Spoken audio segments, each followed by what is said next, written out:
ومن أعرض عن ذكري فإن له معيشة ضنكا ونحشره يوم القيامة أعمى قال ربي لما حشرتني أعمى وقد كنت بصيرا قال كذلك أتتك آياتنا فنسيتها كذلك اليوم تنسى কোরআন তো এটাই সুস্পষ্ট বুঝাইছে।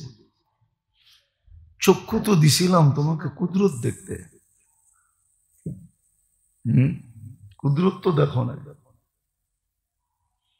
এই জন্যই তো আয়না দেখা দোয়া আছে, আল্লাহুম্মা হাসসানতা খালকি ফাহাসসিন খুলুকি।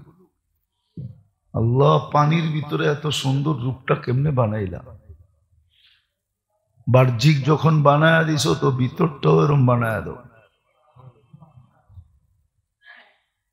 চক্ষু দিছিলেন তো কুদরত দেখতে, কান দিছিলেন আল্লাহ আল্লাহ রসুলের কথা শুনতে, দিল দিছিলেন এটা নিয়ে চিন্তা করতে। এই জন্যই তো এত বড় সওয়াব রাখছিলেন, লাতাফাক্কুরু সাআ খায়রুম মিন ইবাদাতি 60 আও 70 সানা। 60-70 বছরের ইবাদতের চেয়ে বেশি সওয়াব মিলতো যদি চিন্তা করতাম,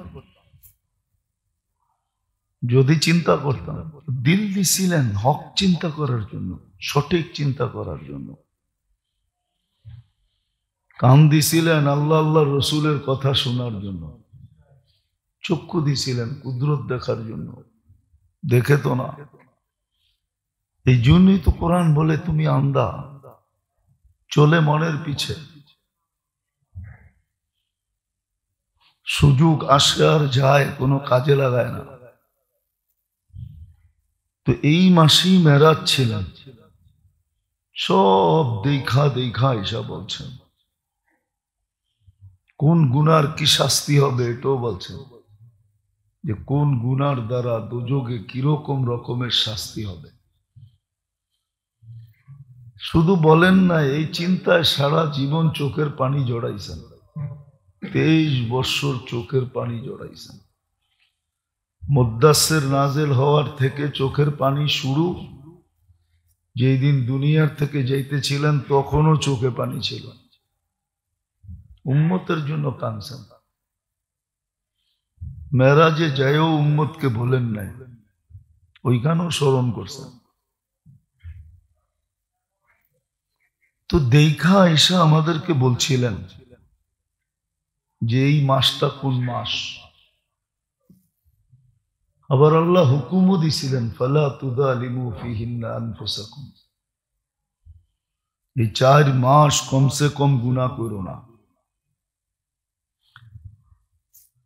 এই 4 মাস যদি না করো তাহলে 8 মাসের করা গুনাহ যদি হয়েও গেল তাহলে এটা এতটুকু ক্ষতি করবে না, এই 4 মাস করার দ্বারা যেই ক্ষতি করবে। আফসোস তো এখানে, যেখানে অজ্ঞতার যুগ ছিল, জাহেলিয়াতের যুগ ছিল, ওই সময়ও মানুষ এই 4 মাসকে মানতেন।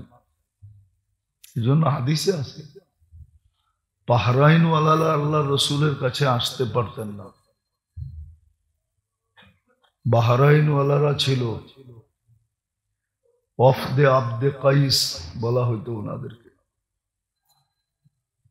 আবদে কাইস সর্দারের নামে নামকরণ ছিল, সর্দার শাসিত ছিল বাহরাইন। মদিনা মুনাওয়ারায় আসতে হলে কবিলায় মজর ছিল, গোত্র, এদের সাথে এদের দ্বন্দ্ব ছিল, সামুদ্রিক দ্বন্দ্ব।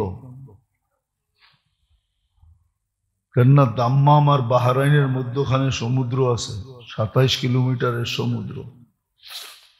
সামুদ্রিক দ্বন্দ্ব ছিল, তারা এই পারে আসতে পারতো না, হাসলেই জবা করত। কবিলায় মজার খুব পাওয়ারফুল ছিল, কিন্তু এই 4 মাস যুদ্ধ বন্ধ থাকতো, কেউ কাউকে কিছু বলতো না। কেননা ওই যুগও মানত আশুরে হরুম বলে একে, হারাম মাস, ঝগড়া বিবাদ বন্ধ, হত্যা সত্তা বন্ধ, হারাম মাস হিসাবে। ওই অজ্ঞতার যুগের মানুষ মানত। একটু ভাবেন, আমরা তো বলি আমরা শিক্ষিত যুগের লোক, ঠিক না? বিজ্ঞানের যুগের লোক, ঠিক না? এডুকেটেডের সময়ের লোক আমরা সব এখন এডুকেটেড। নিরক্ষতা নাই, সব অক্ষরের যুগের লোক। ওই অজ্ঞতার যুগের লোক মানুষগুলা অক্ষরে অক্ষরে মানত। এই 4 মাস কোনো পাপ কাজ করতেন না, ঈমান ছিল না, মূর্তির পূজা করতেন কিন্তু গুনাহ করতেন না। চুরি না, জিনা না, হানাহানি না, কাটাকাটি না, মারামারি না, এই 4 মাস করতেন না। বুখারীতে আছে বাহরাইন ওয়ালারা এই 4 মাসে আল্লাহ রসুলের কাছে আসতেন। প্রথম যখন আসছিল তখন আয়েশা এটাই বলছিল যে আমরা আপনার কাছে আসতে পারি না। মধ্যখানে বাধা হইল কবিলায় মুদার, শুধু এই 4 মাস আমরা আসতে পারি, আর আমাদের তো কাছেও না, সেই কোথায় মদিনা, কোথায় দাম্মাম, এত বড় রাস্তা পাড়ি দিয়ে আমাদের আসতে হয়। এমন কিছু আমাদেরকে বলে দেন যেটা করলে আমরা জান্নাতে যাব। আল্লাহর রাসূল আমারাহুম বিআরবাইন ওয়া নাহাহুম বিআরবাইন, 4 জিনিসের হুকুম করছেন, 4 জিনিস থেকে নিষেধ করছেন। বলছে যাও তোমাদের পিছে যারা আছে এদেরকে এটা শেখাও, এটাই তোমাদেরকে জান্নাতে নিয়ে যাবে। একটা বাবার এখন আলোকিত দুনিয়া, ঠিক না? বিজ্ঞান সম্মত দুনিয়া, ঠিক না? স্মার্ট দুনিয়া। তারপরে তো এই 4 মাসের গুরুত্ব আমাদের কাছে নাই, মহত্ব আমাদের কাছে নাই। তাহলে বলেন অজ্ঞ ওরা ছিল না আমরা আছি? জাহেলিয়াতে ওরা ছিল না আমরা জাহেলিয়াতে আছি? তাহলে বাতি জ্বালায়ও অন্ধকার হয় কি করে? আর বাতি জ্বালানোর পরেও যদি অন্ধকার হয় তো ওই অন্ধকার কেমন অন্ধকার আছে আপনারা দেখেন না? মনে হয় কিছু সুরুং পথ আছে, সুরুং, মাটির নিচে কিছু, এটাকে কি বলে, গুহা আছে, গুহা, বা কি বলে, যেরকম বানাইছে হামাসালারা, এটারে কি বলে, ক্যানেল, মাটির নিচে। তো এটার ভিতরে টর্চ আলো কাজ করে না, এরকম গুটগুটে অন্ধকার হয় যে আলো আগে যায় না। আলো পাওয়ারফুল টর্চ লাইট মারলেও আগে যায় না। তো আমরা আজকে আলোকিত কিন্তু আলো ছড়ায় না। অন্ধকারের গভীরতা এত বেশি যে আমাদের ভিতরে পর্যন্ত এহসাস নাই, অনুভূতি নাই, যেটা 1400 বছর আগে যাদের উপরে আমরা বারবার আঙ্গুল উঠাই, যে অজ্ঞতার যুগ, কি নিরক্ষরতার যুগ, বর্বরতার যুগ, কত শব্দই তো আমরা এটার জন্য ডিকশনারিতে যোগ করলাম, ঠিক না? কিন্তু ওরা অক্ষরে অক্ষরে মানত এই 4 মাস। এই 4 মাসকে ওরা অক্ষরে অক্ষরে মানত, অক্ষরে অক্ষরে মানত, কিন্তু আমরা তো মানি না। সুযোগ তো আল্লাহ নিয়ে আসলেন যে এই 4 মাসের ভিতরে গুনাহ করো না, নিজের উপরে জুলুম করো না, 4 মাসের মূল্যায়ন করো। আফসোস কয়জনে দোয়া শিখছি যে আল্লাহুম্মা বারিক লানা ফি রাজাব ওয়া শাবান ওয়া বাল্লিগনা রমাদান, আর কয়জনই বা এটা পড়ি? আল্লাহর কাছে আবেদনই বা ডেলি কয়জনে করি? রজবের কিন্তু আজকে প্রথম জুমা, রজব মাসের কিছু আমলও আছে, শিখা উচিত, করা উচিত, ওই আমলগুলা করা উচিত। আর রজব আর শাবান এটা হলো রমজানের প্রস্তুতির মাস। এই 2 মাস হলো রমজানের প্রস্তুতি। 2 মাসে প্রস্তুতি নাও, এতটুকু নিট এন্ড ক্লিন হও যে রহমত চাওয়া ছাড়া যেন প্রথম রমজানের 10 দিন কি রহমত চাওয়া ছাড়া যেন রহমত তোমাকে ঘিরা ধরে, রহমত চাওয়া ছাড়াও যেন তোমাকে রহমত ঘিরা ধরে, তোমার যেন চাইতে না হয়। রহমত যেন আইসা তোমাকে চতুর্দিক থেকে ঘিরা ফেলে, বেষ্টন করে ফেলে। রহমত যেন বলে আমি পাইছি তোমারে। এতটুকু নিট এন্ড ক্লিন হওয়ার জন্য এই 2 মাস রমজানের প্রস্তুতি শুরু। কিন্তু আফসোস, রজবের তো আজকে 3 তারিখ হয়ে গেল। আজকে 3 তারিখ চলতেছে বা 4 তারিখ, 3 তারিখ চলতেছে আজকে রজবের। কিন্তু বলেন এই 3 দিনের ভিতরে আমি কতবার তওবা করলাম? উচিত তো ছিল তওবা করার, যে রজব মাসের বরকত থেকে যেন বোঝা গেল এই মাসে কিছু একটা আছে। নাইলে বন্ধুকে নিয়ে যাওয়ার জন্য এই মাসটা নির্বাচিত করলেন কেন? কোনো না কোনো গুরুত্ব, কোনো না কোনো মহত্ব, কোনো না কোনো ভেদ এই মাসটার ভিতরে লুকায়িত আছে। নাইলে এর চেয়ে তো সুন্দর মাস ছিল রমজানে নিয়ে যেতেন, ঠিক না? জিল হজে নিয়ে যেতেন, মহরমে নিয়ে যেতেন, জিকাদায় নিয়ে যেতেন। রজব কেন নির্বাচিত করলেন? বোঝা গেল এটার ভিতরে কোনো ভেদ আছে। ভেদ, ভেদ বোঝেন? কোন রহস্য আছে এটার ভিতরে, যে রহস্য থাকার কারণে এই মাসটাকে নির্বাচিত করছেন। আর বুঝাইতে চেয়েছেন এই মাসটা যে পাইল সেই রহস্য পাইতে পারে, রহস্যের অংশীদারিত্ব হইতে পারে, তার অংশীদার হইতে পারে, ওই ব্যাটটা অর্জন করতে পারে। কিন্তু আফসোস তো এইখানেই, যতটুকু ওই অজ্ঞতার যুগের মানুষগুলা মানত, আজকে শিক্ষিত মানুষটা তার শিকিবাগও মানে না। জাহেলিয়াতের লোকের যুগের, অন্ধকার যুগের লোকগুলা যতটুকু মূল্যায়ন করত, আজকে স্মার্ট দুনিয়া হওয়া সত্ত্বেও মূল্যায়ন করে না।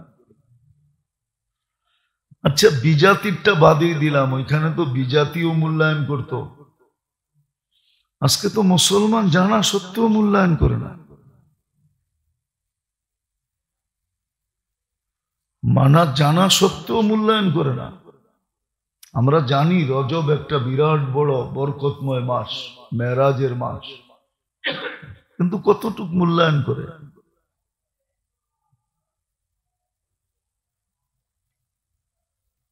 আসলে তো সত্য এটাই, মুসলমানের দুরবস্থার কারণ তো এটাই, যে মৌসুম আসে তারপরও ফোটে না। মৌসুম আসে তারপরও ফোটে না। তো দুনিয়া চিন্তিত হয়, মৌসুম আসলো ফুল ফুটলো না কেন? বাংলাদেশে একটা সময় আসে, কাশফুল চিনেন? কাশফুল ফোটে, এটা ঠিক না? চর অঞ্চলে, ঠিক না? সাদা এলাকা, সাদা আর সাদা দেখা যায়, ঠিক না? আবার এটার উপরে কবিতাও আছে, আছে না? এটার উপরে মনে হয় কবিদের কবিতাও আছে। কিন্তু যদি মৌসুম আসলো, কাশফুল ফুটলো না, তো বাংলাদেশের শিক্ষিতরাও চিন্তায় পড়া যাবে, কাশফুল ফুটলো না কেন। তো ঠিক এরকমই রজবে যা করণীয় তা যদি আমরা ফুটিয়ে তুলতে পারতাম, আমরা এটাকে মূল্যায়ন করতাম, তাহলে সারা দুনিয়ার উপরেও এটার প্রভাব পড়তো। সারা দুনিয়াও বুঝতো যে মুসলমানদের একটা মাস চলে আসছে। দেখো ওই সমাজে কোনো জুলুম নাই, কোনো চুরি নাই, কোনো ডাকাতি নাই, কোনো চিন্তাই নাই, কোনো গুনাহ নাই, কেউ গুনাহ করে না। সবাই 24 ঘন্টা ইবাদতে লেগে আছে, ওই ভেদকে তালাশ করতেছে। এটার প্রভাব কিন্তু পড়তো। আপনি ভাবেন সারা রমজানে আপনার ইফতারির প্রভাব সারা দুনিয়ার উপরে পড়ে না? পড়ে না? কেন আমরা ইফতারি সাজায় গুছায় করি দিকি তো পড়ে। আর যদি লুকায় লুকায় করতাম পড়তো? মক্কা মদিনার ইফতারির প্রভাব সারা দুনিয়ার পড়ে। এক সময় ছিল না, এখন আছে। এখন ইফতারির জন্য আমেরিকা তো মানুষ অপেক্ষা করে, কানাডায়ও করে, সারা দুনিয়ার বহু দেশে ইফতারির জন্য মানুষ অপেক্ষা করে, জিজ্ঞাসা করে তোমাদের রমজান কবে আসবে, আবার রাস্তায় কবে ইফতারি লাগাইবা। রোজা না থাকলেও ওরা আইটেম দেখা টাইনা আইসা বসা পড়ে। মুসলমান নিষেধ করে না, আরো ডাইকা ডাইকা বলে খাও, কেন ওদের দেশে তো ফাও খাওয়ানোর কোন সিস্টেম নাই। স্বামী স্ত্রীর বিল দেয় না, স্ত্রী স্বামীর বিল দেয় না। যেইভাবে করার দরকার ছিল ওইভাবে আমরা করতে পারি না। পারলে এটার প্রভাব পড়তো, এটার প্রভাব পড়তো সারা দুনিয়ায়। যেমন আসরের পরেই যদি সমস্ত রাস্তায় ইফতারির ব্যবস্থা হইতো, বিত্তশালীরা যদি করত পথিকদের জন্য, তাহলে স্যাটেলাইটে এটা সারা দুনিয়ায় প্রভাব পড়ত। দেখো আমরা তো স্বামীর বিল স্ত্রী দিই না, স্ত্রীর বিল স্বামী দেয় না, ওরা দেখো টাইনা টাইনা খাওয়াইতেছে। কথার চেয়ে আমলের প্রভাব বেশি, এটা জানেন? কথার প্রভাব কম হয়, আমলের প্রভাব বেশি হয়। কথার ভিতরে শক্তি কতটুকু আছে, আমলের ভিতরে শক্তি আর চেয়ে কোটি গুণ বেশি। আপনাকে প্রমাণ দিলে বুঝবেন হাদিস থেকে। বায়াতে রেজওয়ানের সময় যখন খবর চলে আসলো ওসমান রাদিয়াল্লাহু তাআলা আনহু শহীদ হয়ে গেছেন, তো সাহাবা কেউ রাজি ছিল না। আল্লাহ রসুল বলতেছিলেন কোরবানি করো, এহরাম খুলা ফেলো, মাথা মুন্ডায় ফেলো, আগামী বছর পরে আমরা করব উমরা। কেউ রাজি ছিল না। আল্লাহ রসুল বারবার বলতেছিলেন, কিন্তু কেউ রাজি ছিল না, যে না হয়তো মরবো নাইলে মারবো, এসপার নাইলে ওসপার, আজকে একটা কিছু হয়ে যাবে। আম্মা জান আল্লাহ রসুলকে বুদ্ধি দিছেন, ইয়া রসুল আল্লাহ আপনি বলার দরকারটা কি, আপনি মাথা মুন্ডান, আপনি আগে এহরাম খোলেন, আপনি আগে কোরবানি করেন। আল্লাহ রসুল যখন করা শুরু করছে তো দেখা সাহাবায়ে কেরাম সবাই শুরু করছে। বোঝা গেল কথার চেয়ে আমলের শক্তি বেশি। আমাদের কাছে ওই জিনিস ছিল। আজকে যদি রজব মাসে যেইভাবে মুসলমানের চলার কথা, মুসলিম বিশ্ব যদি এই দৃশ্য দেখাইতে পারত, তাহলে কসম খোদা সারা দুনিয়া প্রভাবান্বিত হতো, সারা দুনিয়ার উপরে এটার প্রভাব পড়ত, সারা দুনিয়ার উপরে এটার আসর হইতো, ক্রিয়া হইতো। সারা দুনিয়া মুসলমানের দিকে আকৃষ্ট ছিল, হয়তো কেননা ইসলাম তো ওই জিনিস আমরা ফুটাইতে পারি না।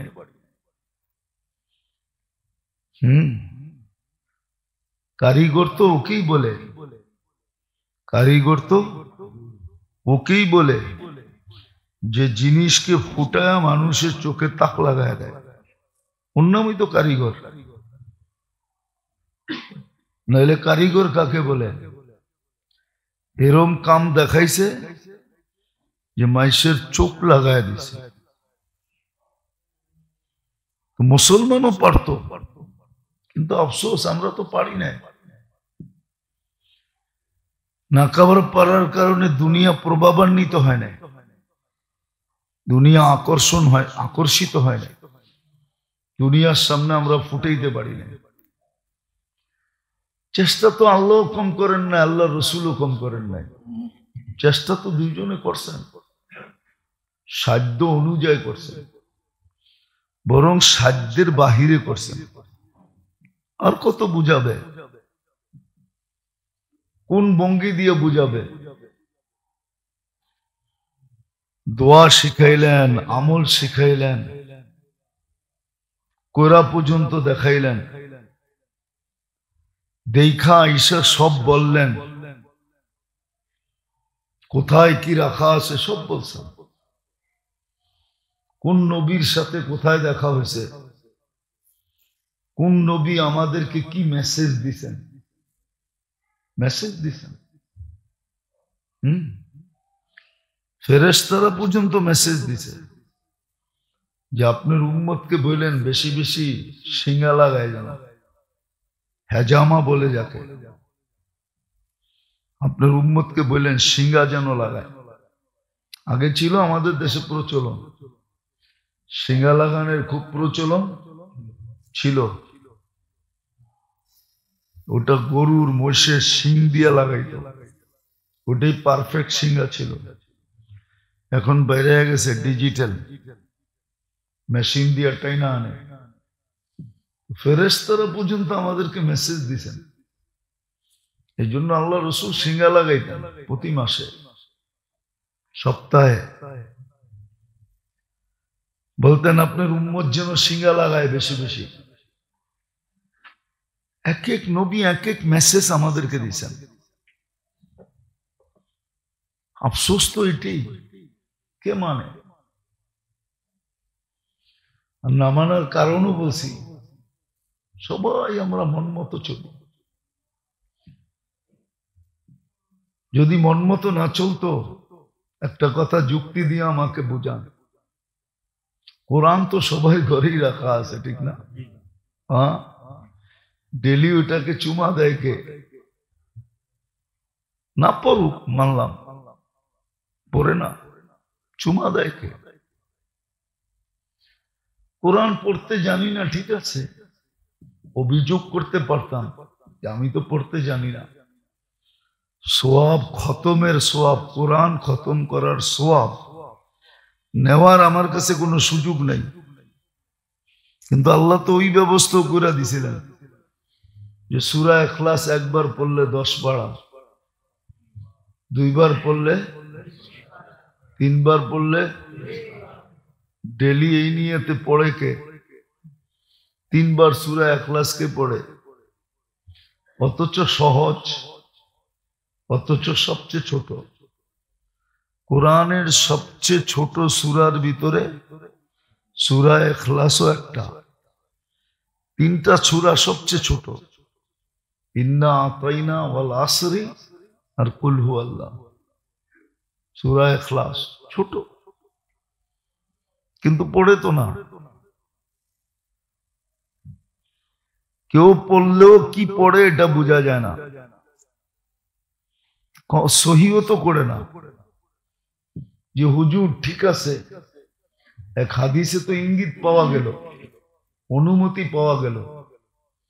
এক সাহাবী শুধু ইখলাস দিয়ে নামাজ পড়তেন, সব রাকাতে ইখলাস, বুখারীতে আছে। সাথীরা এসে অভিযোগ করছে, ইয়া রাসূলুল্লাহ, কেমন ইমাম পাঠাইলেন তো সব রাকাতে ইখলাস পড়ে। তো জিজ্ঞেস করছে সব রাকাতে ইখলাস পড়োস কেন? আমি এটাকে ভালোবাসি। আল্লাহর পরিচয় পরিপূর্ণ আছে, আল্লাহ নিজের পরিচয় দিয়েই ইখলাস নাযিল করছেন। কাফেররা জিজ্ঞেস করছে আপনার আল্লাহর পরিচয় কি? আল্লাহ নিজের পরিচয় নিজে দিছে, কুল হুয়াল্লাহু আহাদ, কুল হুয়াল্লাহু আহাদ, আল্লাহুস সামাদ, লাম ইয়ালিদ ওয়া লাম ইউলাদ ওয়া লাম ইয়াকুল লাহু কুফুয়ান আহাদ।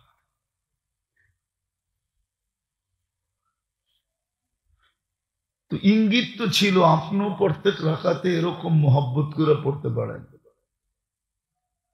ইঙ্গিত আছে। আল্লাহ রসুল বলছে ঠিক আছে পড়তে থাক। আবার সুসংবাদও শুনায়া দিছেন, তোর জানা যায় 70,000 ফেরেশতা আসবে।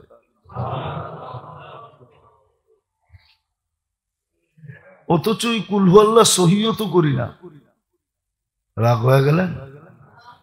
লজ্জা লাগবে কোন আলেমের কাছে যে সহি করলে?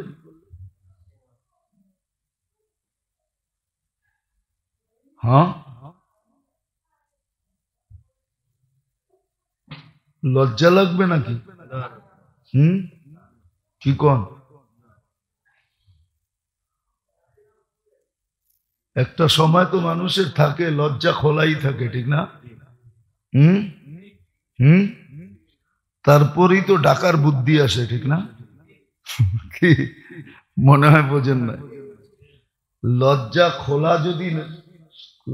খোলা থাকার সময়টা যদি না পাইতো তাহলে লজ্জা ডাকার বুদ্ধি আসতো না। লজ্জা খোলার সময়টা আসছিল বিদায়ী ডাকার বুদ্ধিটা আসছে। এখন কি করে? ডাইকা চলে, ঠিক না? আর ওই সময় কি চলছে? লুঙ্গি কান্দে উনি আটতেছে, ঠিক না? লুঙ্গি নাই, উনি সোজা রাস্তা দিয়ে হাঁটতেছে, ঘরের মধ্যেও না। কি সত্য তো এটি। আজকে লজ্জা করতেছি, সূরা ইখলাস সহি করতেছি না। রাগ হন না, আমাদের অধিকাংশই সূরা ইখলাস সহি না। উচিত আলেমদের কাছে যায় সহি করা, চুপে চাপে যায় সহি করা আর পড়া। তো যেটা বুঝাইতেছিলাম, কোরআন তো ঘরে আছে, চুমা তো দেয় না।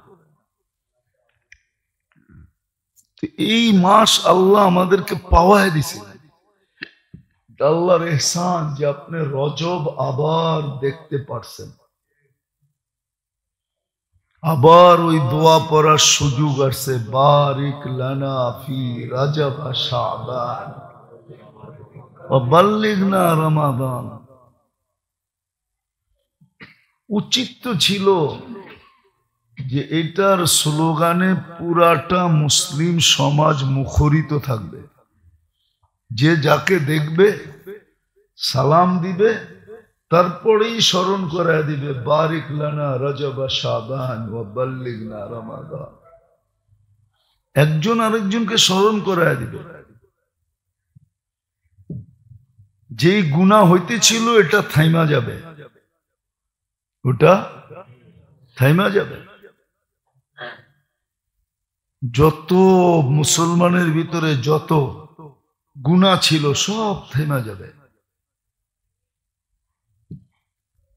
সব থেমা যাবে। উচিত ছিল ডিশালাকে বলা যে এই মাসের জন্য কেটে দাও, পরের মাসে আবার চালু করে দিও, এই মাসে করবো না গুনাহ।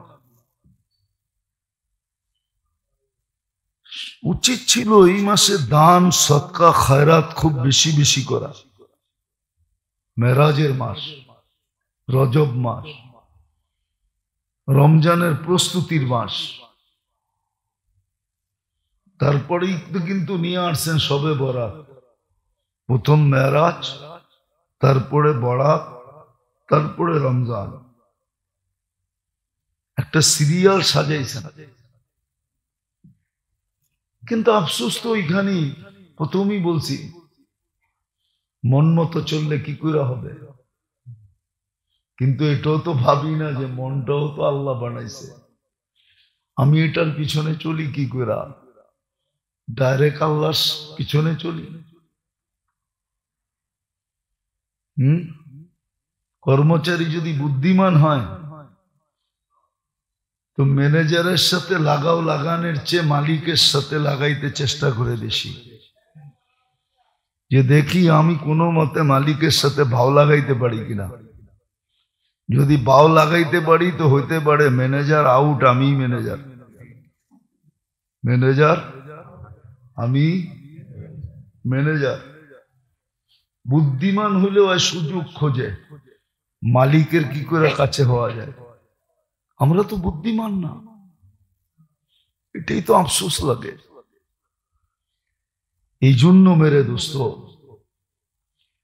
আবার সুযোগ আল্লাহ নিয়ে আসছেন, এটা আল্লাহর ইহসান। রজব আল্লাহ পাওয়ায় দিছেন, দোয়া পড়ার সুযোগ করে দিছেন। যদি বেঁচা থাকি তো কিছু আমল করার সুযোগ দিছেন, কিছু আমল করার সুযোগ দিছেন। ওই আমলগুলা শিখা উচিত যে রজবে আমি কি কি আমল করব। কোন আমল আল্লাহ রসুল শিখাইছেন? সবচেয়ে বড় যেটা শিখাইছেন ইস্তেগফার শিখাইছেন। বেশি বেশি ইস্তেগফার করো।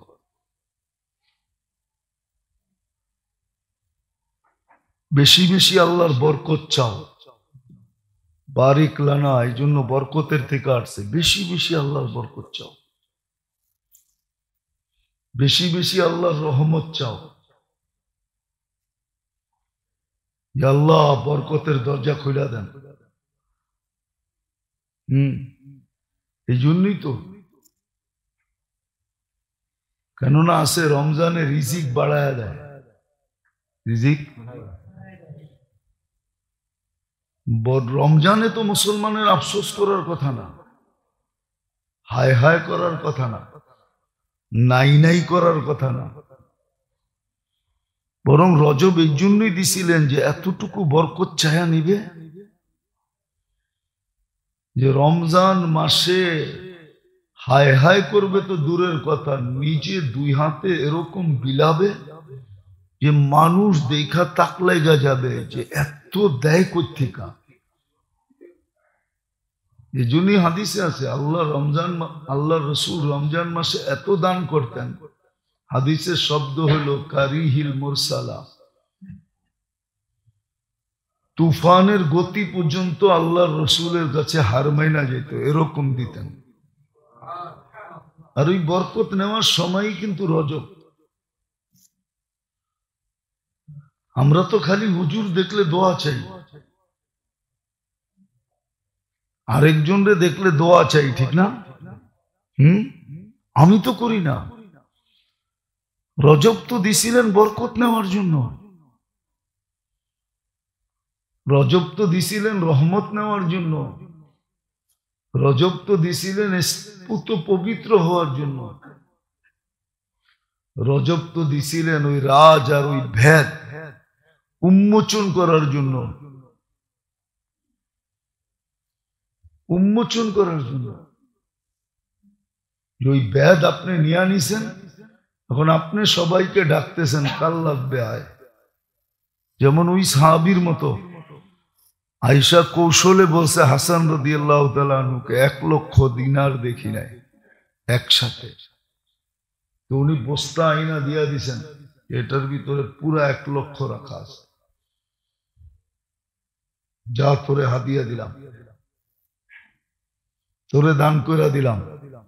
ও মসজিদে নববীতে যায়া নাইরা চেরা ঢাইলা দেখছে, দেখা একটা চিৎকার দিছে, মাল্লাহুল হাজা, কার দরকার আছে আয় জলদি। 10 মিনিটে বাক করে দিয়া দিছে। খালি বস্তা নিয়ে বাড়িতে গেছেন, রাখেন বস্তা, আবার মাল আসলে কই রাখবেন?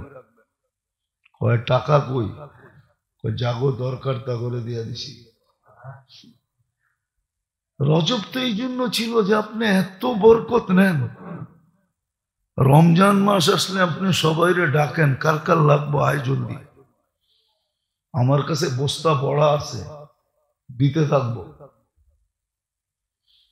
অথচ রমজান আসলে তো আমরা সবাই হায় হায় করতে থাকি। কেমনে রমজান কাটবে, প্রয়োজন কোত্থেকে মিটবে, ঈদের কাপড় চোপড় কেমনে হইব, হায় হায় করতে থাকি না? কেন হায় হায় করেন?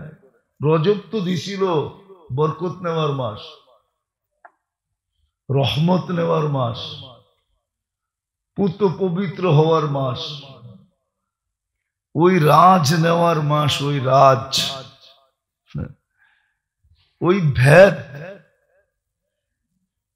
হ্যাঁ, ওই গুপ্ত জিনিস জানার মাস, যেটা করার পরে, যেটা শিখার পরে, যেটা জানার পরে, যেটা অভ্যাস করার পরে সবকিছু আপনার হাতের মুঠায় চলে আসবে। ইঙ্গিত ছিল, ইঙ্গিত, ইঙ্গিত, যদিও আমরা বুঝি না, ইঙ্গিত ছিল। বন্ধুকে মেরাজে নিয়ে উম্মতকে ইঙ্গিত দিছে, ইচ্ছা করলে সমগ্র জগৎ তুমি মুঠায় আনতে পারো। এখন তো বলি দুনিয়া আঙ্গুলের মাথায়, ঠিক না? সমগ্র জগৎকে তুমি মুঠায় নিয়ে আসতে পারো।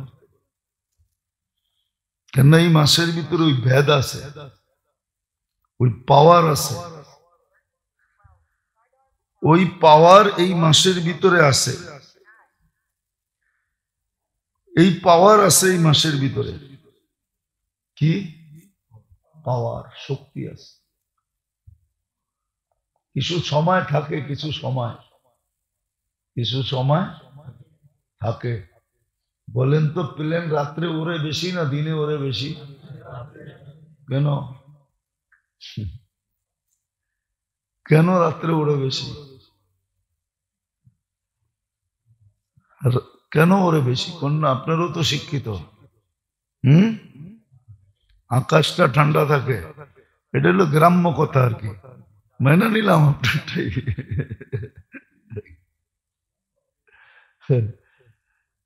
হাদিসে একটা ইঙ্গিত আছে, রাত্রে আল্লাহ পাক রাস্তাকে কি করে দেয়? শর্ট করে দেয়, সহজ না, শর্ট। কি করে? হাদিসে আছে, আমরা মানি নাই, দুনিয়া মাইনা নিছে। কিন্তু এটা মুসলমানদের ছিল। আর ছিল, রাতের বেলা আল্লাহ রাস্তাকে কি করে দেয়? ছোট করে দেয়। কি ছোট করে দেয়? এই জন্য প্লেন রাত্রে চলে বেশি। ওই ওদের বিজ্ঞানীরা খুঁজা খুঁজা এটা কাজে লাগায় দিছে, আমরা লাগাই না। আমরা দেখি, মাঝে মাঝে দেখি, দিনের সফর লম্বা হয়ে যায়, রাত্রের সফর শর্ট হয়। দিনে যেটা 6 ঘন্টায় যাই, রাত্রে দেখা যায় ওইটা উঠতে 3 ঘন্টা লাগে, 2.5 ঘন্টা লাগে। এখন আমি ময়মনসিংহ যাবো জুমা পড়ায়, কিন্তু দেখা যাবে 4-5-6 ঘন্টা লেগে যাবে। কিন্তু রাত্রে আসবো, দেখা যাবে যে ময়মনসিংহ শহর থেকে টান দিছি একবারে জয়দেবপুর পর্যন্ত 2 ঘন্টায় চলে আসছি, 2.5 ঘন্টায় চলে আসছি। মাঝে মাঝে চিটাগাং সিটি গেটের থেকে আমার বাসা পর্যন্ত আসতে 3 ঘন্টা 20 মিনিট লাগে, কিন্তু দিনের বেলা 6 ঘন্টা লাগে। এই জন্য প্লেন রাত্রে চলে বেশি, দিনেও চলে কিন্তু রাত্রে চলে বেশি। ওরা হাদিস থেকে এই উক্তি দিছে, কিন্তু ছিল আমাগো, আমরা কাজে লাগাইতে পারি না। তো যেটা বুঝাইতেছিলাম যে আল্লাহ আবার সুযোগ পাওয়ায় দিছে, আল্লাহর ইহসান। রজব পাইছে, এরকম একটা পরিবেশ বানান, যাকে দেখবেন সালাম দিবেন, তারপরে দোয়া পড়বেন, আল্লাহুম্মা বারিক লানা ফি রজব শাবান ওয়া বাল্লিগনা রমাদান। একটা স্লোগান বানায় ফেলেন এটাকে। বরকত নেন আল্লাহর কাছ থেকে, রহমত নেন আল্লাহর কাছ থেকে। কত পবিত্র করেন ইস্তেগফার পড়া।